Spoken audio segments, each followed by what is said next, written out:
श्रीमती रेखा बाहेती, श्रीमती बबीता जी गौड़। आप यहीं हैं? यहीं हैं तीनों बैठे? ठीक, अच्छा। राधे राधे महाराज जी। महाराज जी, जो भगवान का नाम नहीं लेते फिर भी अच्छे से रहते हैं, और जो भगवान का नाम लेते हैं परेशानी में रहते हैं, क्या फर्क है? कौन बोला? ये तीनों। हाँ, ऐसा देखा भी जाता है।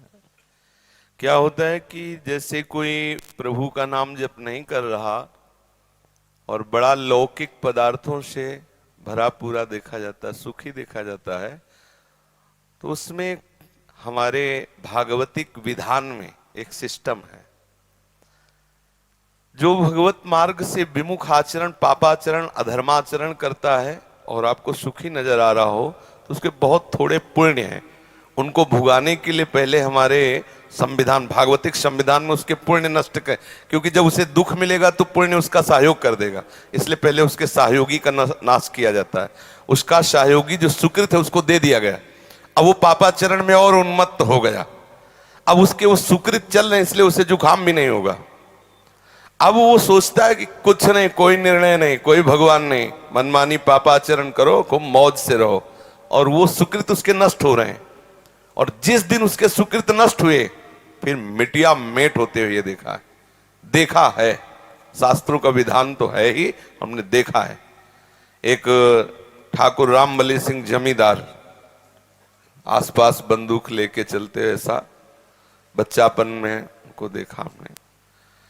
वो ऐसे मतलब अपने गर्भ में रहते थे कि किसी को कुछ नहीं मानते थे। एक गरीब ब्राह्मण था जिसकी उन्होंने संपत्ति का अपहरण किया, तो वो गया और हाथ जोड़ा कि लंबरदार, गांव में ठाकुर जमींदार को ऐसे प्यार भाषा में बोले, लंबरदार, आप तो राजा हो, आप तो ठाकुर हो, आप तो जमींदार हो, गरीब ब्राह्मण हैं, उतने से ही परिवार चलता था, आप गालियां बके।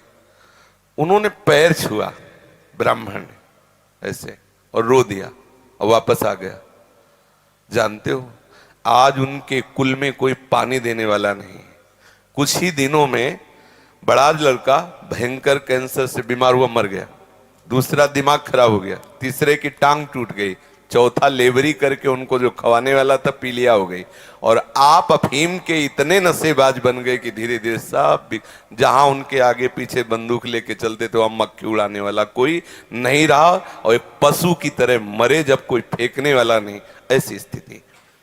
होता क्या है कि शुभ कर्म जब तक हमें वहां के, हमारे भागवतिक विधान में सिस्टम है, यदि आप अधिक पाप करेंगे तो आपके जल्दी से जल्दी शुभ कर्म आपको दिए जाएंगे कि वो नष्ट हो, तब तुम्हारा नाश शुरू होगा।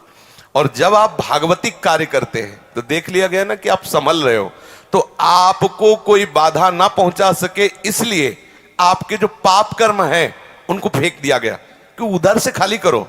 जो उसके शत्रु पक्ष के पाप कर्म जमा है उसको नष्ट करने के लिए उनको भेजो, क्योंकि इस समय धर्म निष्ठा में है, ये पचा जाएगा। तो उसके पाप कर्म आते हैं और धर्म में प्रबल होकर के उन पाप कर्मों को भोगता है, धर्मात्मा बन के चलता है। जिस दिन उसके पाप नष्ट हुए वो सुकृत और ये वर्तमान के सुकृत मिल गए, उस दिन जय हो जाती, उसकी कोई पराजय सजयती, त्रिभुवन में उसकी जय जयकार हो जाती है। और उस पापात्मा का ऐसा नाश होता है, कोई पानी देने वाला नहीं मिलता।